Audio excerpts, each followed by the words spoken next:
ইসরায়েলে আটক global সমুদ flotilla মিশনে অভিযাত্রীরা অনশন শুরু করেছেন। তারা অভিযোগ করছেন ইসরায়েলের অবৈধ আটক ও গাজার প্রতি মানবিক সহায়তা বন্ধ করাকে প্রতিবাদ হিসেবে এই অনশন। 31 আগস্ট স্পেন থেকে শুরু হওয়া বহরে প্রায় 500 জন মানবাধিকার কর্মী, সাংসদ, আইনজীবী ও স্বেচ্ছাসেবী ছিল।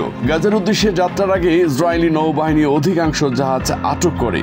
বাংলাদেশি আলোকচিত্রী শহীদুল আলমও এতে অংশ নেন। আটক কর্মীদের মধ্যে বহু আন্তর্জাতিক বিশিষ্টজনদের নাম রয়েছে এবং বিশ্বজুড়ে দেশগুলোর নিন্দা প্রতিক্রিয়া শোনা যাচ্ছে। বাংলাদেশ সরকার দ্রুত ও নিঃশর্ত মুক্তির দাবি জানিয়েছেন এবং গাজায় অবরোধ তোলা পর্যন্ত চাপ অব্যাহত রাখার আহ্বান জানিয়েছেন। ফ্লোটিলার লক্ষ্য অবরোধ ভাঙা ও গাজার মানুষের কাছে জরুরি খাদ্য, ঔষধ পৌঁছে দেওয়া, আর সেটাই এখন মুখ্য বিবাদ ও আন্তর্জাতিক আলোচনার কেন্দ্রবিন্দু।